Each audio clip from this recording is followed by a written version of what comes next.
Did you know that every day the equivalent of 2,000 garbage trucks full of plastic are dumped into the world's water bodies?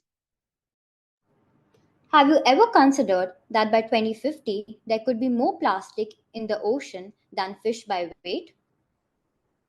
What if I told you that air pollution is responsible for over 7 million premature deaths worldwide each year? Did you know that since 1950, the Earth has lost over half of its shallow water corals?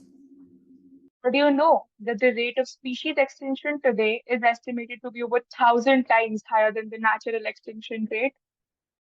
You're listening to the Park Project, and today we are here to discuss how to balance developmental and environmental ethics.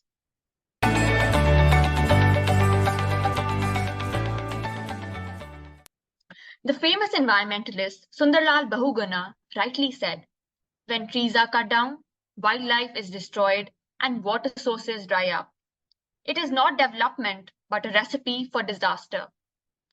The question of capitalism aligning with ecology is one which is of serious debate in the catastrophic world that we consider so called thriving. Oceans rising up and land sinking in, global food patterns changing, climate change burning up the ozone layer, and destroying coral reefs are only a fraction of the heinouses that development calls for. The crude reality today awaits a crude future, which is being blinded by the false sense of prosperity that Homo sapiens consider booming. Industrialism peaking has potential chilling effects on various sectors of the economy today, calling for an urgent need for sustainable development, which is the topic of our discussion today. For this, we will be analyzing the case Rural Litigation and Entitlement Kendra versus State of UP.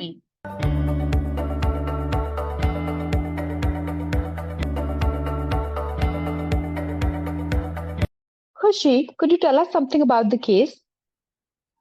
Of course. In the 1980s, the Dehradun Valley of Uttarakhand, India, faced a severe environmental crisis.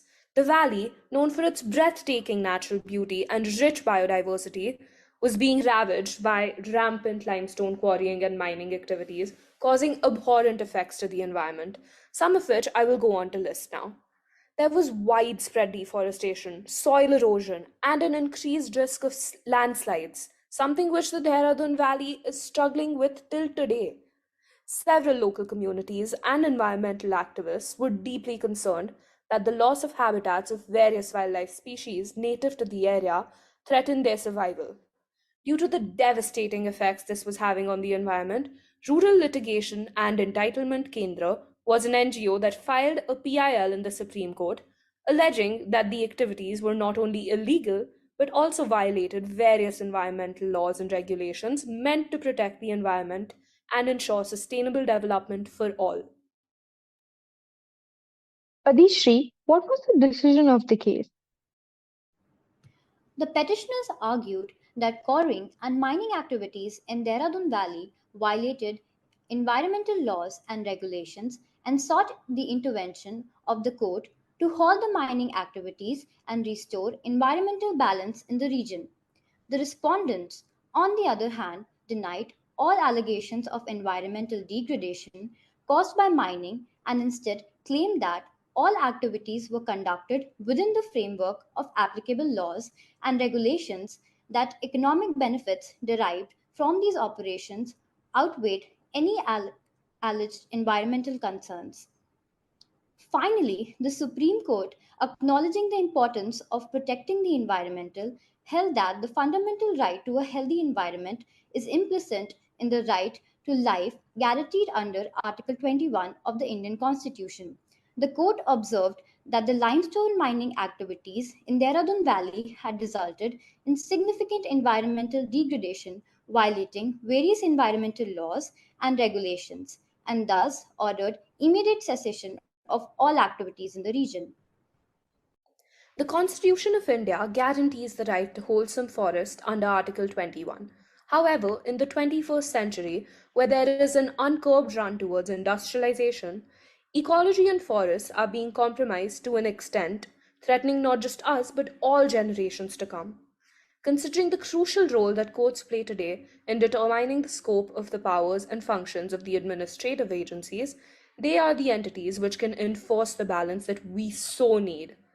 The case holds a vital position in the judicial interpretation of developmental and environmental ethics, where the court not only upheld the value of improving human life in harmony with nature, but also set a benchmark for all future industrial actions, which must maintain the carrying capacity of life supported by the ecosystem.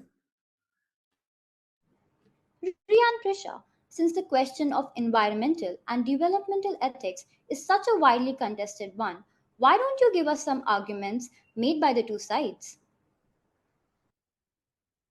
In order to combat the environmental issue at hand, I believe we should first look at the root cause of it, which is unsustainable patterns of production and consumption.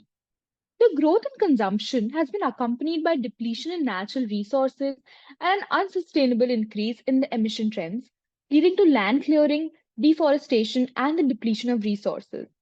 These practices are also contributing to increased pollution, greenhouse gas emissions, and the generation of electronic and plastic waste. The COVID-19 pandemic has further exacerbated these issues, leading to an increase in the production of electronic waste and plastic due to hygiene precautions.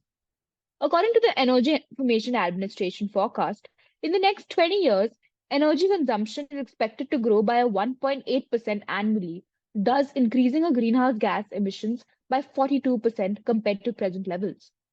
It's time to shift from being consumers to caretakers. We have the power to shape a sustainable world through our choices. Agree. But at the same time, we cannot ignore the growing global population, which demands basic amenities and drives production and consumerism. With population growth comes increased demands for goods and services, leading to higher consumption and production level to meet these needs. This results in economic growth, increased trade, and inevitably higher energy consumption, resource utilization, and waste generation. However, these aspects are also integral for coping with societal evolution and facilitating progress. For instance, the government of India has approved a significant project covering land in the Andaman and Nicobar Islands. This project presents India with an opportunity to integrate into the global supply chain, playing a crucial role in the international stage. I think through this example of India, we can understand the importance of development in meeting the needs of a growing population and driving progress. Prisha, this is exactly what I'm trying to counter.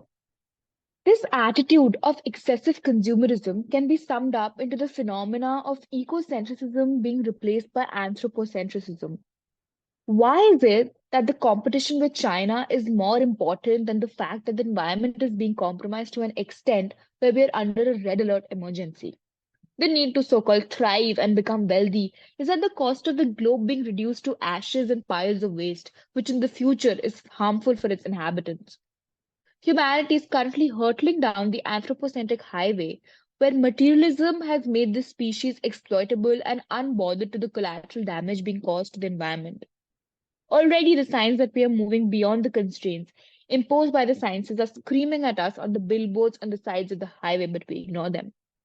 We need to engineer a transition from the current nearly universal human mindset, seeing humans as a superior species in total control of our planet, to a new operating paradigm where we recognize our utter dependence on healthy ecosystems and make their nurture central to our culture. It recognizes that human systems are a subset of nature systems and will survive only if they survive. Minor actions, including not littering, conserving water and energy, using public transportation, are what contributes to ecocentrism. This revolution in global thinking of ecocentrism will imbibe in us that we are not above the nature, but a part of nature. However, Ria, we must also consider that sustainable development is the fulfillment of the needs of the present generation without compromising the ability of the future generations to fulfill their needs. This concept prioritizes the needs of human civilization for achieving sustainable development. Anthropocentrism asserts that human survival and growth take precedence over other aspects due to human beings, the dominant species on Earth. Curbing development in favor of conservation could aggravate global issues such as poverty and infrastructure. Microfinance initiatives like the Grameen Bank in Bangladesh empower impoverished communities, enabling entrepreneurship and economic self-sufficiency.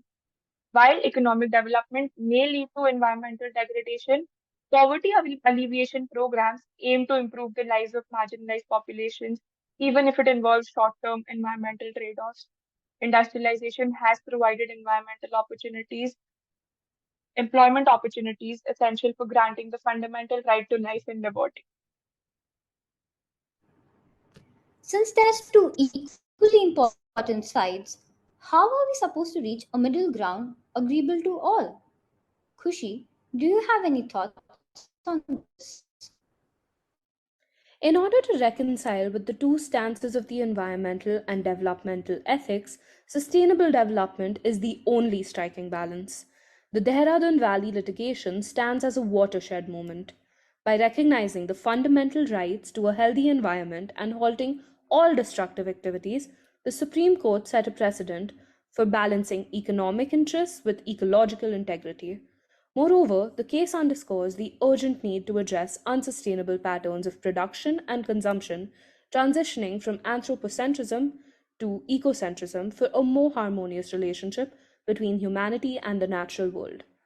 As we move forward, it is imperative to continue advocating for policies and practices that prioritize environmental stewardship, community engagement, and the well being of ecosystems, ensuring a sustainable and equitable future for all. Kirtika, could you now mention the other prospective solution referring to the circular economy? The issue of incessant consumerism and production due to the linear consumption model should be replaced by methodologies of polluter pays principle and circular economy. In the production and distribution of products, there is another problem.